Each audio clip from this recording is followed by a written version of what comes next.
Railway स्टेशनवर मराठी बोलण्यावरून वाद झाला। मराठी बोलण्यावरून रिक्षा चालक आणि विद्यार्थ्यांमध्ये हा वाद झाला। मराठीत बोलण्यास रिक्षा चालकानं नकार दिला। हा व्हिडिओ सध्या सोशल मीडियावर प्रचंड व्हायरल होतोय।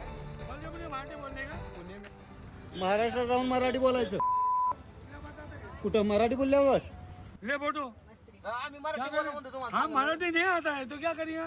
काय बोलिए बोलिए मराठी बोलने का पुणे में आकर मराठीशी बोल, नहीं मराठीत बोलेगा बोलायचं। नहीं बोलेगा मामूडे ने हाँ? हाँ मामूडे ने मराठी नहीं बोलेगा।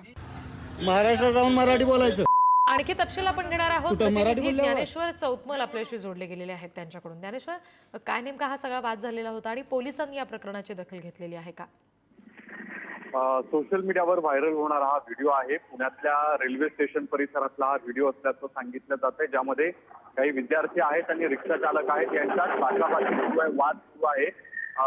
ज्यात सगळ्यात महत्वाचं म्हणजे विद्यार्थ्यांकडून सांगितलं जात आहे की महाराष्ट्रात राहायचं असेल तर मराठी बोलावं लागेल, मात्र समोरची जी व्यक्ती आहे ती हिंदीत येते आणि हिंदीत बोलणार अशा पद्धतीचा युक्तिवाद करताना दिसते। यांच्यातला हा वाद कोणीतरी मोबाईलमध्ये रेकॉर्ड केला आणि हा व्हिडिओ सध्या सोशल मीडियावरती मराठी विरुद्ध हिंदी असा वाद म्हणून व्हायरल होताना आपण पाहतो आहोत। अद्याप या सगळ्या प्रकरणाची पोलिसांनी दखल घेतली आहे नाही घेतली आहे याबद्दलचा तपशील जरी समोर आलेला नसला तरी मराठीसाठीचा आग्रह जो आहे तो विद्यार्थ्यांकडून पुणे रेल्वे स्टेशनच्या परिसरामध्ये कशा पद्धतीने केला गेला त्याचा हा एक व्हिडिओ समोर येताना दिसतो। जी, धन्यवाद सगळ्या तपशिलांसाठी ज्ञानेश्वर।